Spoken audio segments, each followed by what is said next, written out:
देवादिदेव 1008 श्री चंद्रप्रभ भगवान की जय जय जय। वर्तमान शासन नायक वर्धमान महावीर स्वामी भगवान की जय जय जय। प्रातः स्मरणीय संत शिरोमणि आचार्य गुरुवर श्री विद्यासागर जी महाराज की जय जय जय। परम पूज्य गुणायतन पर प्रणेता प्रखर वक्ता भावना योग प्रवर्तक पूज्य मुनि श्री प्रमाण सागर जी महाराज की जय जय जय। परम पूज्य मुनि श्री अरह सागर जी महाराज की जय जय जय। शंका समाधान के आज के इस सत्र को देख रहे सभी श्रद्धालुओं का, दर्शकों का हार्दिक अभिनंदन।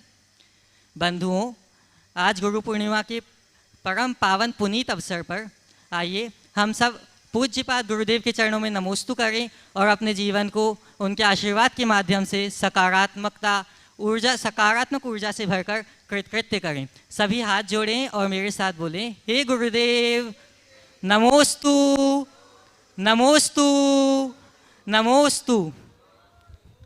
बंधुओं, विज्ञान के माध्यम से धर्म के प्रायोगिक स्वरूप को बताने वाले इस गुणायतन रूपी पुष्प को संचित करने के लिए निरंतर उदारमना दानदातार अपना दान देकर अपने जीवन को धन्य कर रहे हैं।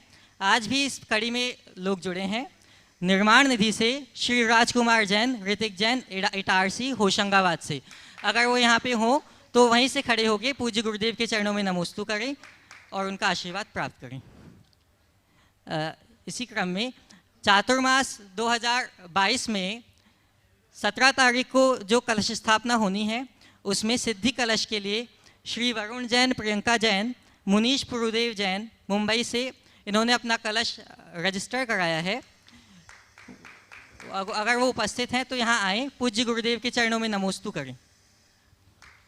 नमोस्तु भगवान।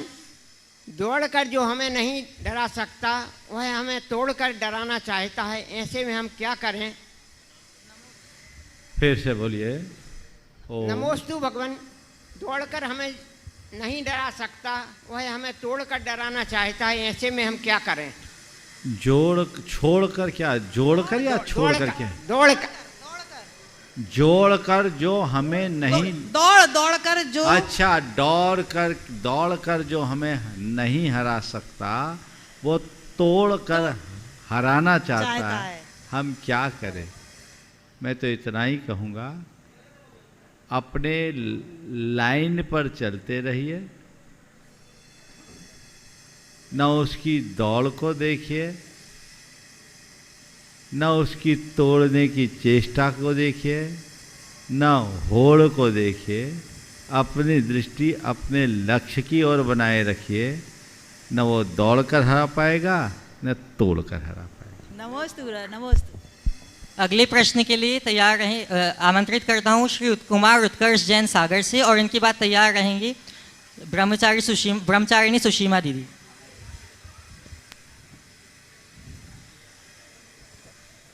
नमोस्तु महाराज जी। महाराज जी, चातुर्मास में पानी और वाणी का काफ़ी महत्व है। आकाश से मिले पानी से साल भर का सूखा हरियाली में बदल जाता है और गुरुओं की बाड़ी से ज़िंदगी बदलती है। तो महाराज जी ऐसा क्या करें कि पानी और वाणी को दोनों को सहेज कर रख सकें? बहुत अच्छी बात है। पानी और वाणी दोनों का अपना महत्व है। पानी धरती पर हरियाली भरती है और वाणी से मन में हरियाली। आपने पूछा ऐसा क्या करें कि पानी और वाणी दोनों को सहेज के रखा जा सके।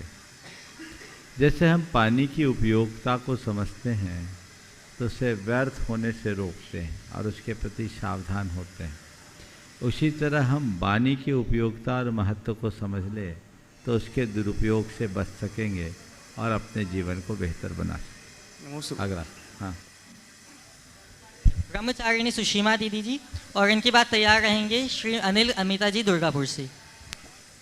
ओ बोला।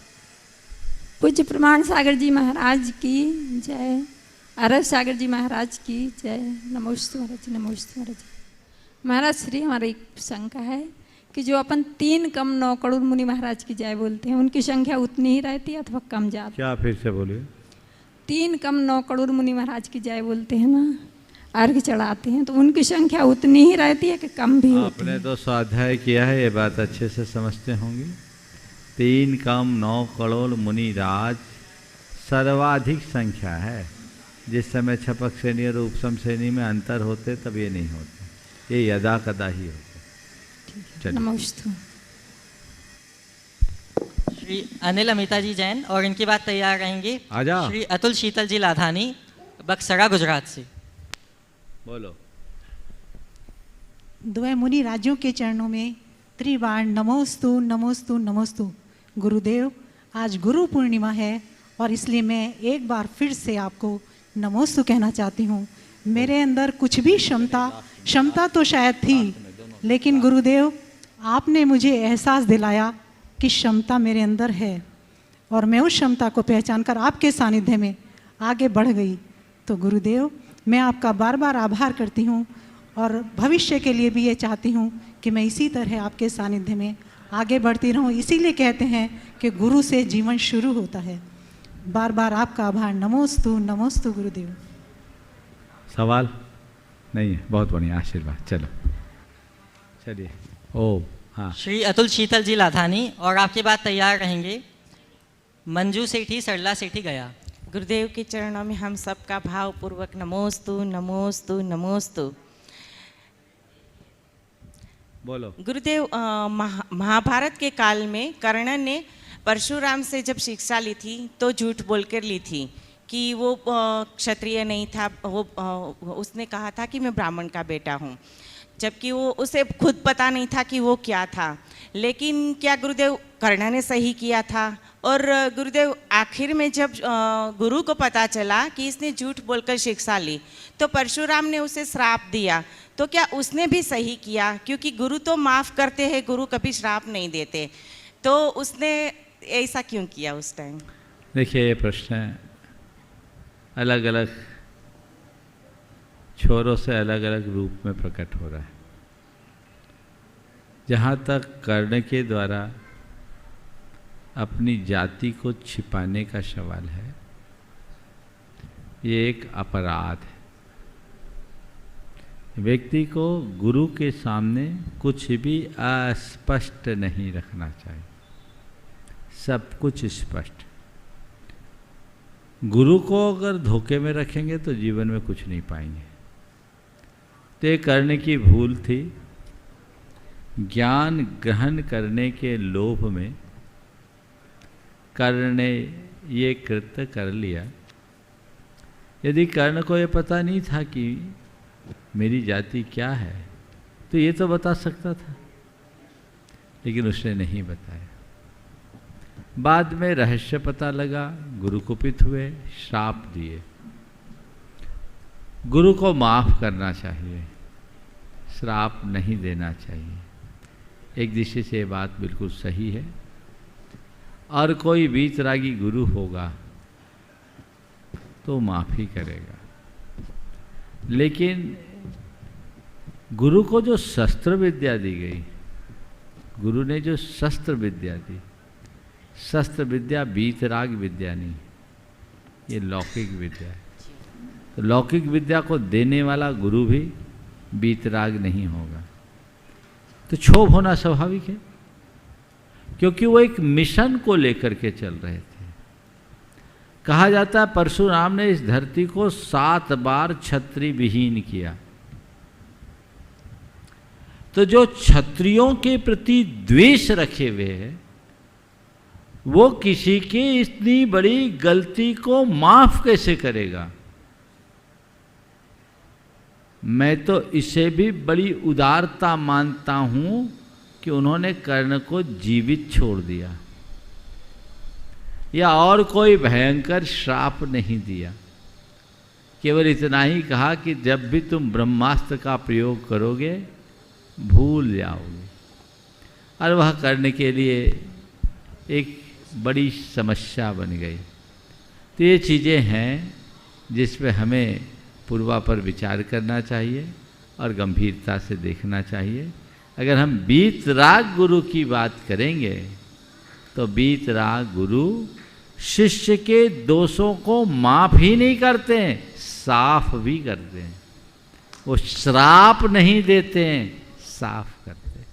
चलिए नमोस्तु गुरुदेव, नमोस्तु नमोस्तु। बोलो। अगले प्रश्न के लिए उपस्थित हूँ मंजू सरला सेठी, श्री नरेंद्र सेठी जी, महेश मंजू जैन, इम्फाल और गया से। हाँ, डब्बू का साथ में उपस्थित हूँ डब्बू कासलीवाल जी, गया से। बोलो। गुरुदेव के चरणों में त्रिवार नमोस्तु करते हुए अपनी जिज्ञासा प्रकट कर रहा हूँ। गुरुदेव, आज गुरु पूर्णिमा है और मेरी जिज्ञासा है कि आज के भौतिक युग में गुरु और शिष्य का संबंध कैसा होना चाहिए। शिष्य अपने गुरुदेव के लिए क्या कार्य करे जिससे गुरु का मस्तक गर्व से ऊंचा हो। फिर से थोड़ा सा दोबारा सवाल कीजिए। गुरुदेव, आज गुरु पूर्णिमा है और मेरी जिज्ञासा है कि आज के भौतिक युग में गुरु और शिष्य का संबंध कैसा होना चाहिए। शिष्य अपने गुरुदेव के लिए क्या कार्य करे जिससे गुरु का मस्तक गर्व से ऊंचा हो जाए। बहुत अच्छी बात है। भौतिक युग में गुरु और शिष्य के बीच का संबंध कैसा होना चाहिए। देखिए, सबसे पहले हमें गुरु और शिष्य के स्वरूप को जानना चाहिए। गुरु कौन है? आज मैंने सुबह 4 बातें कही थी। गुरु को पहचानना, गुरु को पाना, गुरु का होना और खुद गुरु बन जाना। आज प्रातः ये 4 बातें थी। दुनिया में ज़्यादातर लोग गुरु को पहचानते ही नहीं। पहली हमारी कोशिश होनी चाहिए गुरु को पहचानने की। गुरु हमारे आध्यात्मिक जीवन को पार लगाने वाले हैं, जो हमें भव सागर से पार उतारे, जो हमारे आध्यात्मिक उन्नति में सहायक बने, जिनके हाथों हम अपने जीवन की बागडोर सौंप कर निश्चिंत हो जाए, जो हमारे आत्म उद्धार का आधार बने, वो गुरु है। तो ऐसे गुरु को यदि हमने पाया तो अपने आप को धन्य भागी मानना चाहिए। जो स्वयं अध्यात्म से ओतप्रोत है, वो हमारे आध्यात्मिक जीवन को प्रशस्त कर सकते हैं। और उसी आध्यात्मिक जीवन की प्रशस्तता के लिए हम गुरु की शरण लेते हैं। तो गुरु को पाने के लिए शिष्य बनना होता है, और शिष्य वही होता है जो गुरु के प्रति अपना सर्वस्व समर्पित कर देता है।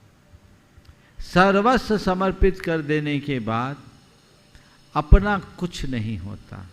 आपने गुरु और शिष्य की बात की है, तो मैं कहूँगा शिष्य को गुरु के प्रति समर्पित रहना चाहिए और गुरु को शिष्य का जीवन गढ़ने में तत्पर रहना चाहिए।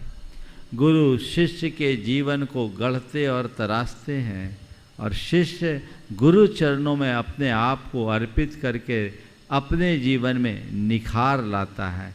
तो वो निखार आए जब हम समर्पित हो जाए, उसके लिए अपनी इच्छा शक्ति को, अपनी समझ शक्ति को और अपने निर्णय शक्ति को गुरु चरणों में अर्पित करना होता है। गुरु की इच्छा मेरी इच्छा, गुरु का निर्णय मेरा निर्णय, और गुरु की समझ के आगे मेरी समझ शून्य, ये होता है शिष्य। पर आजकल शिष्य तो बहुत कम होते हैं, भक्त होते हैं। शिष्य और भक्त में बड़ा अंतर है। शिष्य वह है जो गुरु चरणों में समर्पित हो, और भक्त वह है जो गुरु चरणों का अनुरागी हो। यदि तुम समर्पित हो गए तो शिष्य हो, तुम्हारे अंदर नव जीवन की शुरुआत हो गई, तुम्हारा नया जन्म हो गया। फिर तुम गुरु के आदर्शों को आत्मसात करके चलोगे, गुरु के द्वारा बताए गए रास्ते पर। और यदि शिष्य नहीं बन सके तो कहते हैं गुरु भक्त बनो। भक्त वह है जो गुरु चरणों का अनुरागी हो। गुरु चरण अनुरागी, गुरु चरण में अनुराग पूर्वक रहे। तो अनुराग का मतलब क्या? भक्त भी कई तरह के होते हैं। कुछ भक्त ऐसे होते हैं जो केवल गुरु के जय जयकार करते हैं, और कुछ भक्त ऐसे होते हैं जो गुरु को हृदय से स्वीकारते हैं और उनके रास्ते का अनुकरण करते हैं। मैं कहाँ हूँ, केवल जय जयकार करने वाला भक्त या गुरु को गुरु के रूप में स्वीकार करने वाला भक्त? आज जय जयकार करने वालों का बाहुल्य है, पर गुरु को स्वीकार करने वाले लोग बहुत कम हैं। मैं हमेशा कहता हूँ, गुरु के फैन नहीं फॉलोवर बनो। क्या बोल रहा हूँ? गुरु के फैन नहीं फॉलोवर बनो। फैन तो बहुत है, फॉलोइंग कहाँ है? अगर हम उन्हें फॉलो करेंगे तो हमारा जीवन आगे बढ़ेगा। आज मैं सभी गुरु भक्तों को गुरु पूर्णिमा के इस अवसर पर यही कहना चाहता हूँ कि गुरु की शरण मिली है, अपना भाग्य मानो। अभी तक तुम उनके अनुरागी बनकर उनके प्रशंसक बने हो, फैन बने हो, अब उनके सच्चे अनुयायी बनो और आगे बढ़ो। कदाचित गुरु जो कहे वो न कर पाओ, कोई चिंता नहीं, कम से कम इतना तो सुनिश्चित करो कि गुरु जिसका निषेध करे हम उधर झांकेंगे भी नहीं। गुरु जो कहे वो करो, न करो चलेगा, पर गुरु जिसको मना करे वो करो तो कैसे चलेगा? तो जिन बातों का गुरु निषेध कर दे उसे आप पत्थर की लकीर मानकर कभी उसका उल्लंघन न करने के लिए संकल्पित हों तो हमारा रास्ता प्रशस्त होगा। प्रश्न करें श्रीमती सरला रमेश जी सेठी, रामगढ़ अध्यक्ष, रामगढ़ जैन समाज अध्यक्ष, और इनकी बात तैयार रहेंगे श्री पुष्पेंद्र जैन, पत्रकार, भोपाल। नमोस्तु महाराज श्री, नमोस्तु नमोस्तु।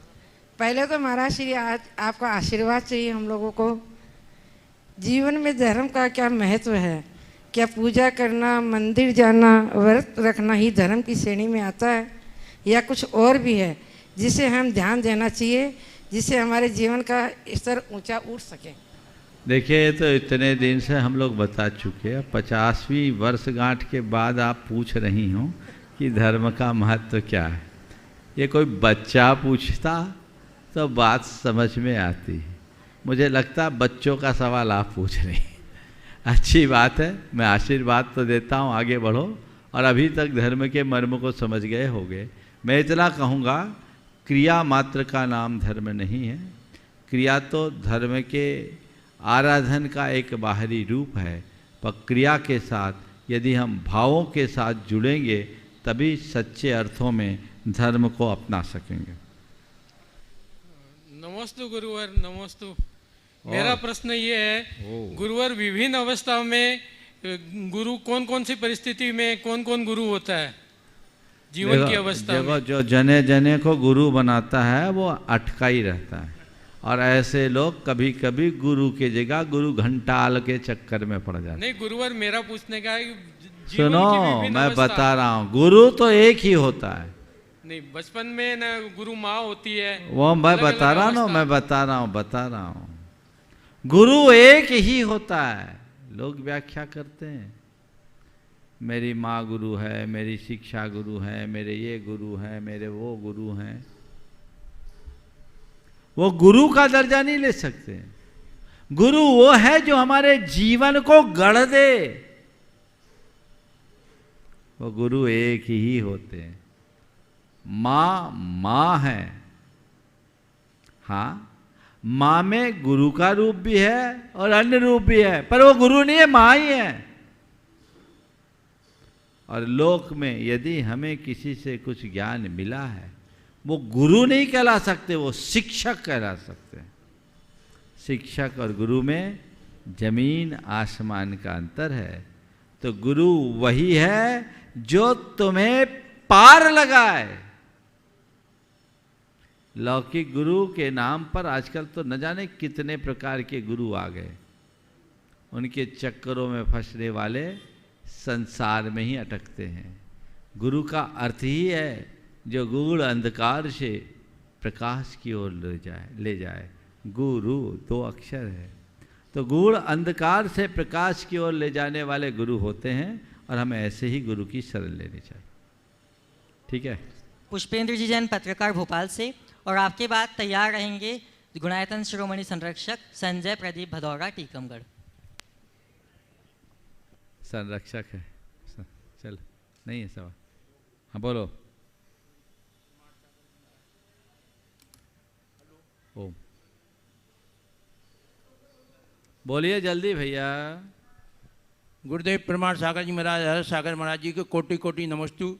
गुरुदेव जैन नगर नंदीश्वर दीप जनालय लाल घाटी की ओर से समस्त जैन नगर वासियों से आपको कोटि कोटि नमस्तु। गुरुदेव, मेरा प्रश्न ये है कि मंगल गीत और भावना योग में क्या अंतर है? क्योंकि मंगल गीत जब 2019 कोविड हुआ था तो मैंने भोपाल में कई लोगों को मंगल गीत के माध्यम से, पंपलेट के माध्यम से आपके पंपलेट बांटे थे, और हमारे प्रदेश के मुख्यमंत्री शिवराज सिंह चौहान तक मैंने, जब वो चिरायु में भर्ती थे, उनको भी भेजा था, उनको भी और मेरे को भी कोविड हुआ था। परंतु मंगल गीत से ही हम लोगों को हमारा कोविड जो हुआ बीमारी, उससे हम, जबकि मेरी ये थी कि हमारा अब आखिरी समय है, परंतु गुरुदेव मंगल गीत मैंने कई लोगों को, जो जैन समाज से अजैन समाज के लोग भी हैं, उनको बताया, उनने भी वे मंगल गीत गाए तो वो स्वस्थ होकर के अपने घर को वापस आ गए। तो गुरुदेव, मेरा भावना योग और मंगल गीत में क्या अंतर है, ये मेरे एक, और जो गुणायतन जो पूरे विश्व में आज मैंने पहली बार आकर के देखा है कि जो तीर्थ स्थान पूरा गुणायतन विश्व में जो बनने जा रहा है, गुरुदेव आपके मार्गदर्शन में ये अद्वितीय है। और आज आकर के मैं, मेरी मैसेज संडे को आई थी, परंतु आज मैं आकर के अद्वितीय में देख करके दंग रहेगा। गुरुदेव, मैंने अपनी ज़िंदगी में पहली बार ऐसा परिकल्पना देखी। देखिए, मंगल गीत और भावना योग। भावना योग अपने तन को स्वस्थ, मन को मस्त और चेतना को पवित्र बनाने का अभिनव प्रयोग है, और भावना योग के बहुत अच्छे परिणाम देखने को मिल रहे हैं। बहुत सारे लोग असाध्य रोगों से भी मुक्ति पाए हैं, तथा मानसिक विकृतियों से तो बहुत आसानी से बच रहे हैं। मंगल गीत जो मंगल मंगल होए जगत में सब मंगलमय हो, इस धरती के हर प्राणी का मन मंगलमय हो, ये जग मंगल की भावना से ओतप्रोत गीत है जो हमने भावना योग के साथ जोड़ा है। लोग उसका प्रयोग करते हैं क्योंकि गीत गायन में सरल है। तो जब हम जगत के मंगल की कामना करते हैं तो पॉजिटिव वेव्स जाती है, उसका असर हम पर भी पड़ता है। कोविड के इस दौर में आपने ये किया और आप पर उसका असर पड़ा तो एक अच्छी बात है, पर यदि उसके साथ भावना योग कर लेते तो और ज़्यादा अच्छा होता। आने वाले दिनों में जैसा कल आप सबको बताया गया, 11, 12 और 13 अगस्त को, 13, 14, 15 अगस्त को सम्मेद शिखर जी में भावना योग का प्रथम शिविर आयोजित होना है। पिछले वर्ष कोविड के प्रभाव के कारण ये नहीं हो पाया, लेकिन ये सम्मेद शिखर में पहला भावना योग का शिविर होगा। बहुत सारे लोग हैं जिन्होंने भावना योग किया है, अभ्यास किया है, जो भावना योग से परिचित हैं। जो लोग भावना योग करना चाहते हैं पर भावना योग से जिनका परिचय नहीं है, वे अगर चाहें तो इस शिविर में भागीदारी करें। निश्चित उनके जीवन के लिए एक बहुत बड़ी उपलब्धि होगी।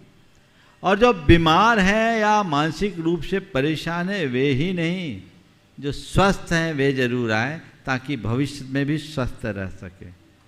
ये जानकारी आप लोगों को चाहिए, आप अधिक से अधिक लोगों तक पहुंचाएं।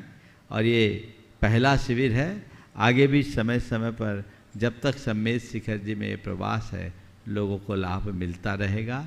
जिन्हें भी भावना योग करने का अवसर मिला है और भावना योग से लाभ मिला है, उन्हें चाहिए कि वे भावना योग से और लोगों को भी परिचित कराएं, ताकि ये योग हर व्यक्ति के जीवन का अंग बन सके। मेरे संपर्क में बहुत सारे डॉक्टर्स हैं जो इस भावना योग के शिविर में भी आएंगे, जिन्होंने भावना योग अपनी चिकित्सा के साथ प्रिस्क्रिप्शन में दिया है और उसका मरीजों पर बड़ा अच्छा असर हुआ है। कुछ लोगों ने पीएचडी भी की, पीएचडी रजिस्टर्ड भी हुई है। ये बहुत कुछ 4 सालों में भावना योग को लेकर के काम हुआ है और ये शिविर यहाँ होगा। वे लोग भाग्यशाली होंगे जिन्हें इस शिविर में अब भाग लेने का अवसर मिलेगा। अभी 1 महीने का पूरा समय है। जैसी सूचना आपको दी गई है भी और सूचना दे दी जाएगी, लेकिन आप सबको पता है हमारे यहाँ के सारे कार्यक्रम घोषणा करते ही स्थान पूरे हो जाते हैं। तो जिन्हें भी इसमें अपना लाभ लेना है, क्या चालू हो गया रजिस्ट्रेशन? क्यों विजय? रजिस्ट्रेशन चालू हो गया प्रमाणिक ऐप में, बोल दोगे? इसकी रजिस्ट्रेशन की प्रक्रिया अभी ब्रह्मचारी जी आपको बताएंगे। सभी लोग सुने और लोगों तक इसकी सूचना पहुंचाएं ताकि यहाँ आकर भावना योग का एक अच्छा लाभ ले सके। बंधुओं, हम सबका परम सौभाग्य है कि शाश्वत सिद्ध क्षेत्र में 13, 14, 15 तारीख 15 अगस्त 2022 को पूज्य गुरुदेव की पावन अनुकंपा से भावना योग का शिविर लग रहा है, जिसकी व्यवस्था राशि 1100 रुपये सुनिश्चित की गई है और इसके साथ आपको भावना योग का किट भी उपलब्ध कराया जाएगा और 3 दिन की पूरे आवास और भोजन की व्यवस्था भी उपलब्ध रहेगी। आप सभी यहाँ आएँ और अपने जीवन को धन्य करें और अपने जीवन में सकारात्मक परिवर्तन लाएं। इस मुनिप्रमाणसागर.net और प्रामाणिक ऐप, इस पे इसका फॉर्म उपलब्ध है, आप वहाँ रजिस्ट्रेशन करा सकते हैं। प्रश्न के लिए तैयार रहें संजय प्रदीप भदौरा जी, टीकमगढ़ गुणायतन संरक्षक, और आपके बाद तैयार रहेंगे श्री अरविंद पायल संगीता सरिता सेठी जी हजारीबाग से। दुई मुनिराजों के चरणों में नमोस्तु नमोस्तु। महाराज जी, टीकमगढ़ जैन समाज की ओर से भी आपको नमोस्तु नमोस्तु नमोस्तु। गुरुदेव, निधत्ति निकाचित जो कर्म होते हैं वो कैसे बनते हैं और उनको कैसे निर्जरा होती है उनकी, और आगे हम कैसे सतर्कता रखें कि वो ना बंधे हमारे जीवन में? 4 या 5 दिन पूर्व ये सवाल आया है और इस पर मैंने काफ़ी विस्तार से चर्चा की है। एक बार जरूर सुने। सभी लोगों से मैं कहता हूँ निधत्ति निकाचित कर्म को लेकर बड़ा भ्रम है लोगों में। मैंने उसमें एक अलग दृष्टि दी है, आप उसे सुने, जरूर लाभ होगा। चलिए महाराज जी, बोलो। महाराज जी, एक बार आपने प्रवचनों में अभी कुछ दिन पहले प्रेम और मोह के बीच में अंतर समझाया था महाराज जी। अब मैं जानना चाहता हूँ वात्सल और प्रेम में भी कोई अंतर है क्या? प्रेम और मोह में अंतर, वात्सल और प्रेम में अंतर। देखिए, प्रेम और मोह का अंतर तो समझ गए। वात्सल्य प्रेम है, पर प्रेम 2 तरह का है। एक प्रवृत्ति रूप प्रेम और एक निर्वृत्ति रूप प्रेम। प्रवृत्ति रूप प्रेम की अभिव्यक्ति वात्सल्य के रूप में होती है, जब हमारा किसी और से झुकाव, लगाव, जुड़ाव होता है, भले वो निस्वार्थ होता है, ये वात्सल्य की श्रेणी में आता है। पर निर्वृत्ति रूप जो प्रेम है वो सीधे हमारी आत्मा से होता है, वहाँ पर का कोई संबंध या नाता नहीं होता, तो बहुत उच्च भूमिका है। वो आत्म प्रेम, आध्यात्म प्रेम जीवन के चरम रूप को प्रकट करता है। नमोस्तु गुरु, नमोस्तु गुरु। उपस्थित हूँ श्री अरविंद पायल संगीता सरिता जी सेठी हजारीबाग से, और आपके बाद तैयार रहेंगी श्रीमती कीर्ति मृणाल जी दिल्ली से। नमोस्तु महाराज जी।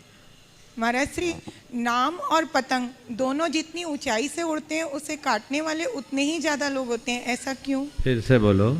नाम और पतंग दोनों जितनी ऊंचाई से उड़ते हैं उसे काटने वाले उतने ही अधिक होते हैं, ऐसा क्यों?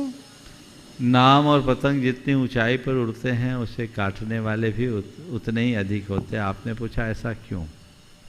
मैं तो ये पूछता हूँ, पतंग को कोई काटने वाला ना हो तो पतंग का कोई मज़ा है?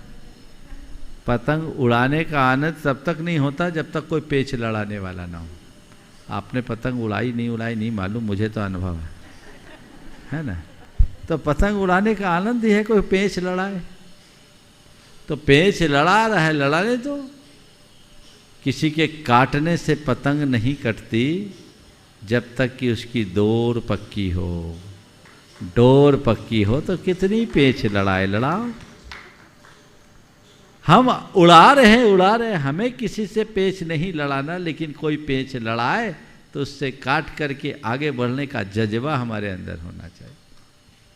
इसी तरह नाम चाहने से नहीं मिलता, स्वाभाविक रूप से व्यक्ति का नाम ऊंचा होता है। पर यह भी स्वाभाविक है कि जिस व्यक्ति का जितना नाम होता उससे जलने चिढ़ने वाले लोग उतने ज़्यादा होते हैं। पर मैं ये कहूँगा, तुम पीछे मुड़ के देखते क्यों? तुम तो उसे देखो जिस ऊंचाई को तुम्हें छूना है। ये तो चलेंगे, जब तक तुमसे जलने वाले लोग तुम्हारे सामने ना हो तो तुम्हारे नाम का मजा भी क्या है? नाम का मजा तो तभी है जब कोई जले। चिड़े जलने दो, वो अंदर से जल रहे हैं और तुम मन में ज्ञान का दीप जला के रखो, अपने आप को ज्योतित रखो, अपने आप को प्रकाशित रखो, तो अपना जीवन सहज रूप से प्रशस्त होगा। ओ और बोले महाराज जी, नमोस्तु महाराज जी, नमोस्तु महाराज जी। महाराज जी आज गुरु पूर्णिमा है और मैं आज पहली बार 15 दिन आपके सानिध्य में रही हूँ। मैं आपका आशीर्वाद चाहती हूँ कि मैं हमेशा आपके सानिध्य में रहूँ और बहुत अच्छा लगा यहाँ रहकर। महाराज जी सवाल है? सवाल है महाराज जी कि लोग इच्छा नहीं होती है तो क्रोध आता है और इच्छा पूरी हो जाती है तो लोभ आ जाता है। तो इसके लिए क्या करें? एक हफ्ता पहले उत्तर दिया, सुन लेना। चलो आशीर्वाद। नमस्ते महाराज, नमस्ते। उपस्थित हूँ श्रीमती कीर्ति मृणाल जी दिल्ली से, और आपकी बात तैयार रहेंगे कुमार लक्ष्य जैन।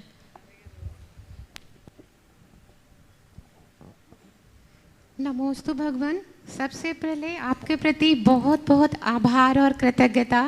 गुरुदेव, आज तक मैंने अपने हृदय में आपको गुरु के रूप में स्थापित किया हुआ था, पर आज से अपने हृदय में भगवान के रूप में मैंने आपको प्रतिष्ठित किया है। गुरुदेव, आपने कुछ दिन पहले कहा कि नित्य पूजा में जो हम पुष्प अर्पित करते हैं वो प्रभु के प्रति प्रेम का प्रतीक है। तो गुरुदेव, भगवान के प्रति प्रेम को अपने जीवन में कैसे चरितार्थ करें? बहुत अच्छी बात है। भगवान के प्रति प्रेम को अपने जीवन में कैसे चरितार्थ करें? प्रेम का मतलब क्या है पहले समझो। किसे कहते हैं प्रेम? बोलो। निस्वार्थ भाव से समर्पित होना किसी के प्रति। समर्पित होना प्रेम है? नहीं। किसी को हृदय में बसा लेना प्रेम है। ये बताओ, जिससे भी तुम्हारा लगाव जुड़ा होता है उसका तुम्हारे दिल में स्थान होता है कि नहीं? होता है गुरुदेव। तो प्रेम जिसे हम अपने हृदय में बिठा दे उससे हमारा प्रेम संबंध जुड़ता है। अब हृदय में लोग किसी भी को भी बिठा सकते हैं।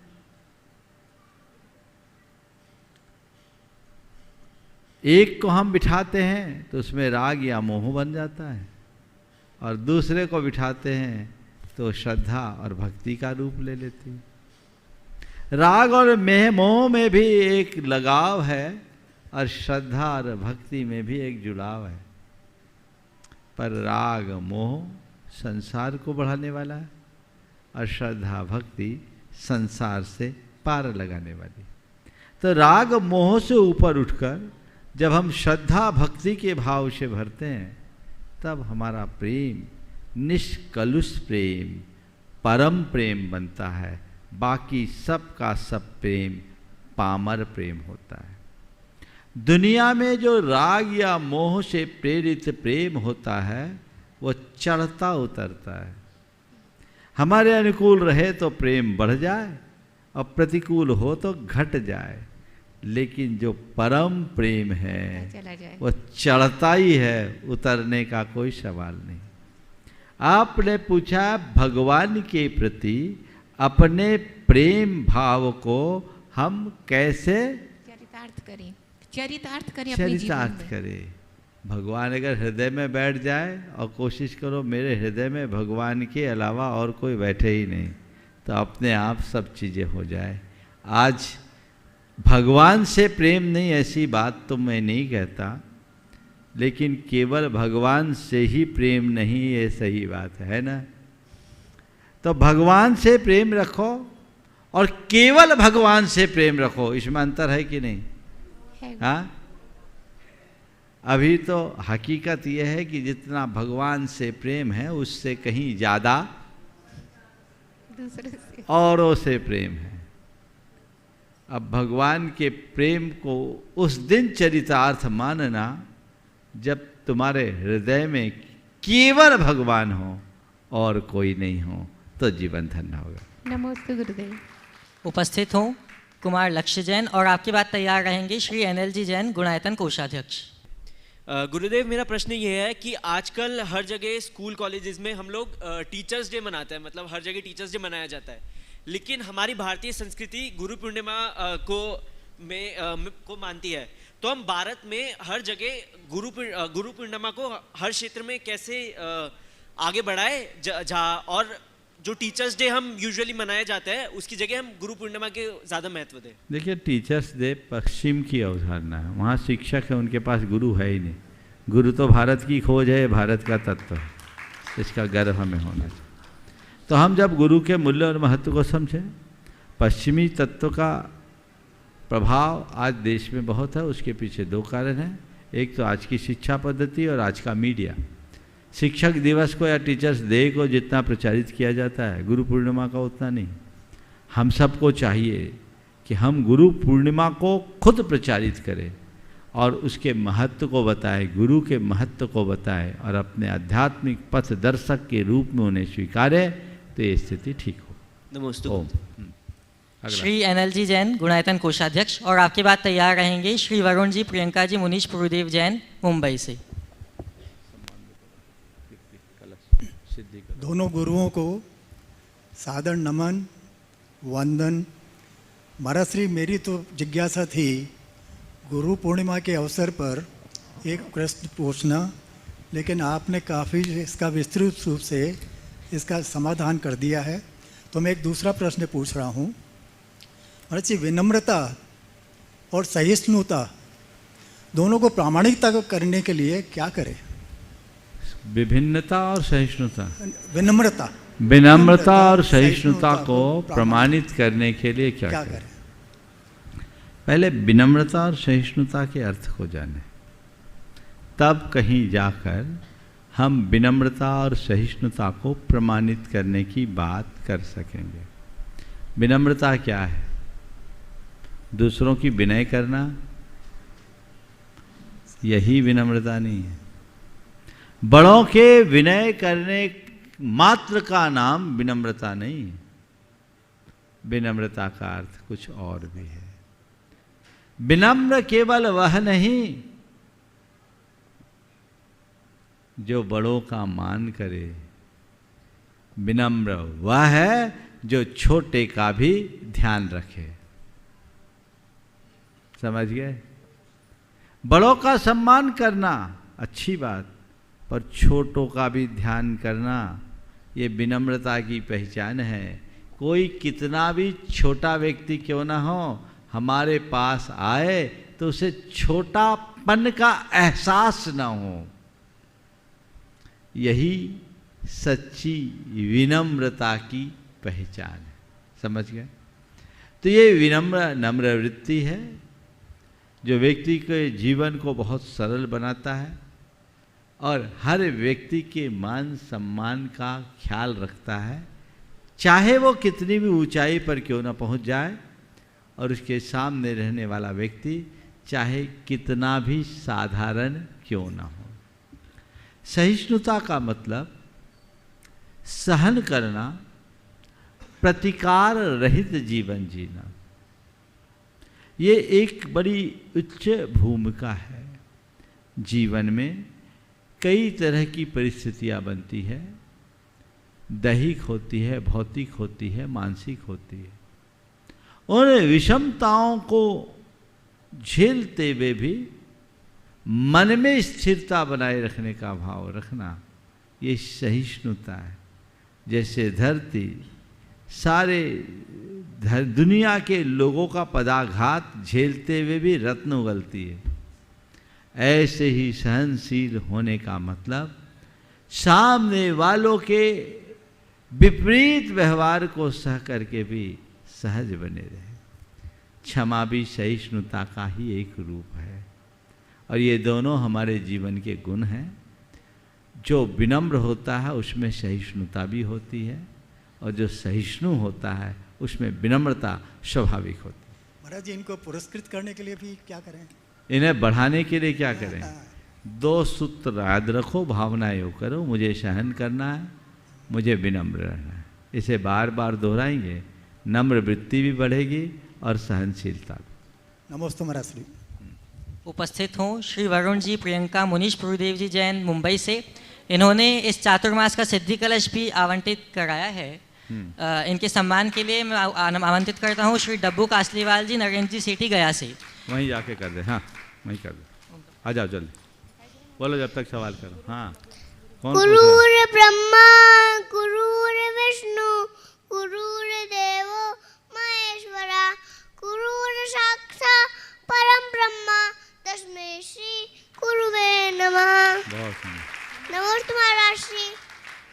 मेरा प्रश्न है कि पापों से कैसे बचूं?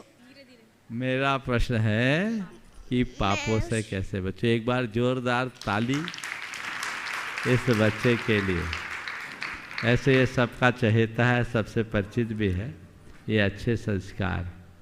अब इस बच्चे ने पूछा पापों से कैसे बचूं। पहले ये बताओ बेटा, ये सवाल किसने बताया तुम्हें? किसने बताया? भाई से सीखा हूँ। भाई से सीखा, बहुत अच्छा, बहुत सुंदर। पापों से बचने के लिए एक बड़ा सरल सा उपाय बताता हूँ, सुनो। जैसा मम्मी कहे, जैसा पापा कहे वैसा करते जाओ, और जैसा भाई बताए उस पर चलते जाओ। बड़े होने पर अपने आप समझ में आ जाएगा, ठीक है? चलो, हाँ वरुण बोलो। हाँ हाँ। मुनिद्वय के पावन चरणों में मेरा बारंबार नमोस्तु नमोस्तु नमोस्तु। महाराज श्री, अगर पिछले कुछ 1-2 दशकों में देखें तो धर्म की क्रियाएं तो बहुत बड़ी हैं। पिछले 1-2 दशकों में लोगों ने धर्म की क्रियाएं करना बहुत बढ़ गया है, सभी लोग धर्म करने लगे हैं। लेकिन क्रियाओं से अब परिणामों में धर्म कैसे लेके आए, मतलब अंदर से धर्म किस तरह से बढ़ाएं, थोड़ा सा मार्गदर्शन। देखिए, क्रियाओं में धर्म बढ़ता है एक दूसरे को देखकर, प्रेरित और प्रभावित होकर। पर भाव में धर्म आता है चेतना के जागरण से। जब तक हमारे अंदर आध्यात्मिक चेतना का जागरण नहीं होता, हम अपने भावों में धर्म को धार नहीं सकते। तो अपने अंतरंग में आध्यात्मिक चेतना को जागृत करें। सबसे पहले जाने कि मैं कौन हूँ, मेरा क्या है, मैं क्या कर रहा हूँ, मुझे क्या करना चाहिए। ये समझ जब विकसित होगी तो धर्म करने का तौर तरीका भी बदलेगा, और तभी उसका वास्तविक लाभ भी हो। ओम। कर दीजिए, बोलो, करो अगला। करतल ध्वनि से इनका अनुमोदना करें। और अगले प्रश्न के लिए तैयार रहेंगे श्री अनुभव जी जैन। की बात तैयार रहेंगे मोहन लाल जी, हीरा देवी जी गंगवाल, गुवाहाटी से। मेरी तरफ से, जगत के सब जीवों की तरफ से, दोनों मुनि राजों के चरणों में नमोस्तु। महाराज श्री, हमारे जीवन में भाग्य और पुरुषार्थ ही सब कुछ करता है, तो गुरु का जो आशीर्वाद होता है हमारे जीवन में क्या महत्व रखता है? भाग्य और पुरुषार्थ ही सब कुछ करता है, तो गुरु का आशीर्वाद का क्या महत्व है? बिना भाग्य के या बिना पुरुषार्थ के गुरु का आशीर्वाद मिल जाता है क्या? ये मान के चलो कि अगर गुरु का आशीर्वाद मिला है तो वो मेरा भाग्य तो है ही, पुरुषार्थ भी है, और तभी जीवन में कुछ आगे बढ़ता है। गुरु एक निमित्त है, प्रेरक निमित्त, जो हमारे तकदीर को, जो हमारी तदबीर को बदल दे, वो गुरु है। इसलिए गुरु की महिमा महान है। उपस्थित हूँ श्री मोहन लाल जी, हीरा देवी जी गंगवाल गुनायता, गुवाहाटी से। और आपकी बात तैयार रहेंगे श्रीमती कल्पना अजय जी शाह, गुजरात से।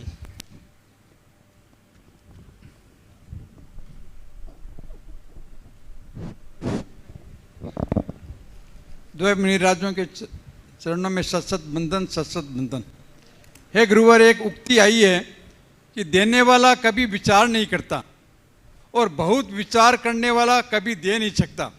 किंतु गुरुवर, आज के टाइम में आदमी को देते समय बहुत विचार भी करता है और बहुत से व्यक्ति ऐसे होते हैं जो विचार करते हैं, समय लेते हैं, किंतु देते जरूर हैं।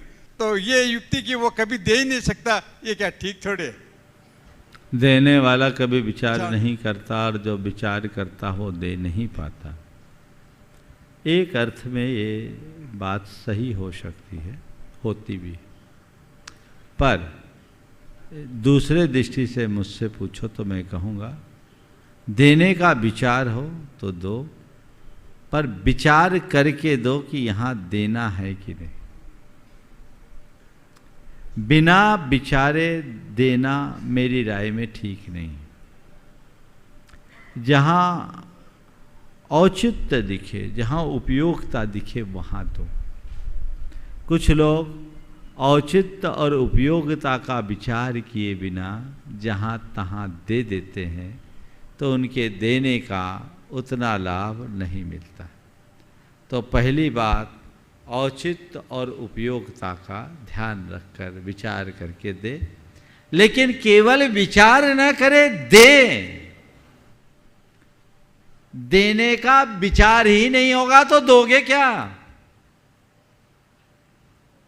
तो जो लोग देने वाले होते हैं वो विचार नहीं करते, अगर इसका अर्थ ले तो उनके वो देने वालों का एक ही विचार होता है, मुझे देना है।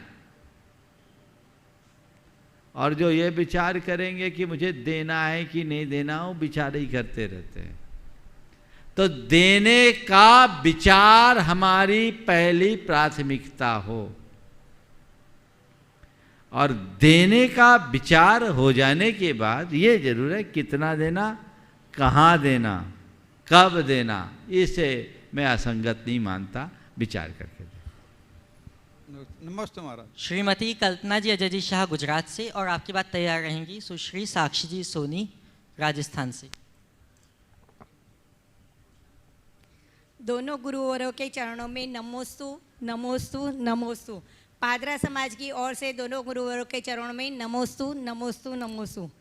मेरा प्रश्न यह है कि महाराज श्री, ऐसा देखने व सुनने में आता है कि कहते हैं कि गुरु की कृपा के बिना सब कुछ अधूरा है, और अधूरा ही नहीं, शुरू ही नहीं है।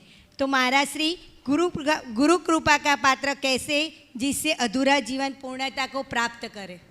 गुरु कृपा का पात्र कैसे बने? जैसे अधूरा जीवन पूर्णता को प्राप्त अधूरा जीवन पूर्णता को प्राप्त हो। आज से लगभग एक सप्ताह पूर्व मैंने गुरु पर अपना पूरा एक प्रवचन दिया। हो सकता है बहुत सारे लोगों को जिनवानी चैनल के माध्यम से उसे सुनने का मौका नहीं मिला, लेकिन अन्य चैनलों से लोगों ने उसे सुना है और प्रमाणिक ऐप पर वो उपलब्ध है। एक दिन ज़रूर सुने, जो भी डेट हो। अभी यहाँ जो श्रृंखला हमारी चालू हुई है उसके दूसरे या तीसरे दिन का ये प्रवचन है। उस दिन मैंने कहा था गुरु भक्ति, गुरु सेवा, गुरु कृपा और गुरु समर्पण। तो गुरु कृपा कोई साधारण बात नहीं है। गुरु की कृपा हर किसी को नहीं मिलती। गुरु की कृपा का पात्र वही बनता है जो गुरु की नज़रों में अपनी योग्यता को पूरी तरह से प्रकट कर लेता है, अथवा गुरु जिसकी योग्यता को अच्छे से पहचान लेते हैं। मैं जब संघ में आया, मैंने जब गुरुदेव से संघ में आने का निवेदन किया तो कुल 100 सेकेंड की भी बात नहीं हुई होगी। क्या नाम है, कहाँ रहते हो, क्या पढ़ते हो, यहाँ कैसे आए हो, बता दिया। सोच लो कि ऐसा ना हो कि मैं तुम्हें रख लूँ और तुम्हारे घर वाले तुम्हें आकर ले जाए। इतनी सी बात हुई, मैंने इनका उत्तर दिया और गुरुदेव ने मुझे संघ में शरण दे दी। उनकी कृपा बरसी, व्रत मिला और उन्होंने उसी क्षण कहा 3 वर्ष में शास्त्री बना देंगे। सच्चे अर्थों में उन दिनों मैं शास्त्री का मायना भी नहीं जानता था। मैंने सोचा होगा ब्रह्मचारी से ऊंचा पद, पर उनकी कृपा मुझ पर बरसी और मैं मानता हूँ कि वो योग्यता बहुत अल्पकाल में उनने मेरे भीतर प्रकट कर दी, क्योंकि 1985 की वाचनाओं से मेरी वाचना में सक्रिय भूमिका रहने लगी थी। ये गुरु कृपा थी। उसी दौर में मैंने देखा कई युवक आए। एक युवक था जो LLM गोल्ड मेडलिस्ट था। 3 महीने तक गुरु चरणों में पड़ा रहा। गुरुदेव ने उसे शरण नहीं दी। एक युवक था जो आपके राजस्थान सरकार में एक अच्छे विभाग में एक अच्छे अधिकारी के रूप में पदस्थ था। लगभग 32-33 दिन वो रहा, उसे भी गुरुदेव ने स्थान नहीं दिया। इसके अलावा 3 और साथी जो बुंदेलखंड के ही थे, गुरु चरणों में आए, गुरुदेव ने एक को भी शरण नहीं दी। तब मुझे लगा कि सच में मैं बड़ा भाग्यशाली हूँ कि मुझे गुरु ने कृपा करके शरण दी है। ये हर किसी को नहीं मिलता, पर इसमें तर्क नहीं किया जा सकता। गुरु का अपना निकष है, उनकी अपनी कसौटी है। वो क्या दे क्या न दे हमारा अधिकार नहीं। ऐसे भी बड़ों की कृपा, उनकी करुणा होती है, उस पर हमारा अपना कोई अधिकार नहीं होता। तो गुरु की कृपा मुझे मिले, ये भाव मन में जगाएं, पर कभी ये देखकर अपना जी न जलाएं कि मुझ पर कृपा नहीं हो रही और गुरुदेव उस पर बड़े मेहरबान हैं। वो सच्चा शिष्य ही नहीं। वो दूसरे को नहीं देखेगा, वो अपने को देखेगा और एक ही बात सोचेगा, मुझे जितना मिला है वो कम नहीं है। अपनी पात्रता और योग्यता को बढ़ाने का यत्न करे, किसी के ऊपर पक्षपाती होने का आरोप न जड़े। तो गुरु की कृपा पाना है तो गुरु का होने का प्रयास करो, और गुरु की कृपा तो अनंत है। गुरुदेव ने एक बहुत अच्छा हाइकू लिखा, गुरु कृपा से बांसुरी बना मैं तो ठेठ बांस था। हाइकू है, गुरु कृपा से बांसुरी बना मैं तो ठेठ बांस था। जो बांस को बांसुरी बना दे वो सदगुरु है। जो कंकर को पत्थर बना दे वो सदगुरु है। जो पामर को परमेश्वर बना दे वो सदगुरु है। जो अकिंचन को महान बना दे वो सदगुरु है। तो ये गुरु की महिमा है, जो गुरु की कृपा से सहज रूप से प्रकट होती है और हमारे जीवन का पथ प्रशस्त करती है। सच में वे लोग भाग्यशाली हैं जिन्हें गुरु की कृपा प्राप्त हुई है और वे उसे साकार कर पा रहे हैं।